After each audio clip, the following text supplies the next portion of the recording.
Hello friends, welcome back to my YouTube channel NS vlogs. మీరు కనుక మా ఛానల్ని ఫస్ట్ టైం విజిట్ చేస్తుంటే మా ఛానల్లో వీడియోస్ అన్నీ చూడండి.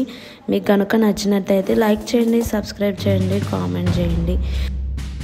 ఈరోజు టాపిక్ ఏంటంటే వెంకటేష్ గారు కొత్తగా నటించిన సినిమా, అది సంక్రాంతికి వస్తున్న మూవీ రివ్యూ.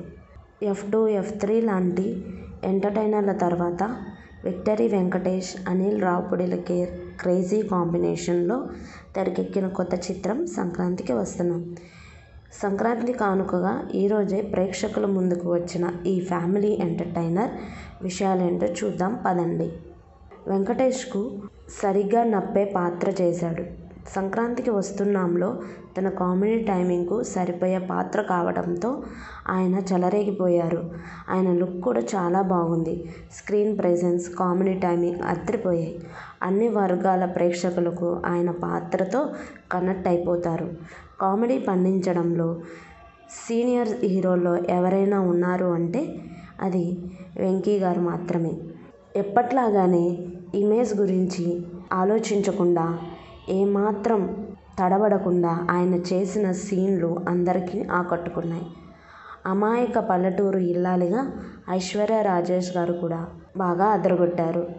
వెంకీ తర్వాత సినిమాలో ఆమెదే బెస్ట్ పర్ఫార్మెన్స్. తన కామెడీ టైమింగ్ కూడా చాలా బాగుంది. మీనాక్షి చౌదరి అందంగా, ఆకర్షణీయంగా కనిపిస్తుంది. నటన పర్వాలేదు. వెంకీ కొడుకుగా బుల్లిరాజు పాత్రలో చేసిన పిల్లాడు అదరగొట్టాడు.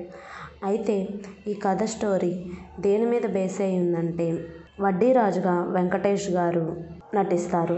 ఆయన ఒక పోలీస్ ఆఫీసర్.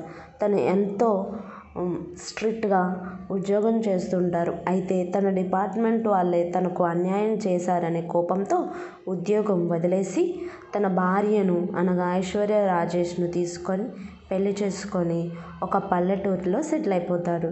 4 పిల్లల్ని కని కుటుంబంతో సంతోషంగా నడుపుతుంటారు. తన మాజీ ప్రేయసి అయిన పోలీస్ ఆఫీసర్ మీనాక్షి కోసం ఒక ఆపరేషన్లో పాల్గొనాల్సి వస్తుంది. కానీ భర్త మీద అనుమానంతో అతన్ని ఒంటరిగా పంపడానికి భార్య ఒప్పుకోదు. ఆమె కూడా ఆపరేషన్లో భాగం కావాలని అనుకుంటుంది. ఇంతకీ ఆపరేషన్ ఏంటి? భార్య, మాజీ ప్రేయసి మధ్య నలిగిపోతూ రాజు ఈ ఆపరేషన్ ఎలా విజయవంతంగా ముగించాడు అన్నది మిగతా కథ. మిగతా కథను మనం తెరపైనే చూడాల్సి వస్తుంది. అయితే నా అభిప్రాయం ప్రకారం సంక్రాంతికి వస్తున్నాం అనేది ఫుల్ కామెడీ ఎంటర్టైనర్ మూవీగా సాగుతుంది. ఇది ఫ్యామిలీ ఆడియన్స్కి, అన్ని రకాల వర్గాల వారికి నచ్చుతున్న సినిమా కాబట్టి అందరూ మూవీకి వెళ్ళి ఎంజాయ్ చేయండి. ఈ సినిమా కనుక మీకు నచ్చినట్లయితే కామెంట్ రూపంలో తెలియజేయండి. సబ్స్క్రైబ్ చేసుకోవడం మాత్రం మర్చిపోకండి friends. Thank you for watching.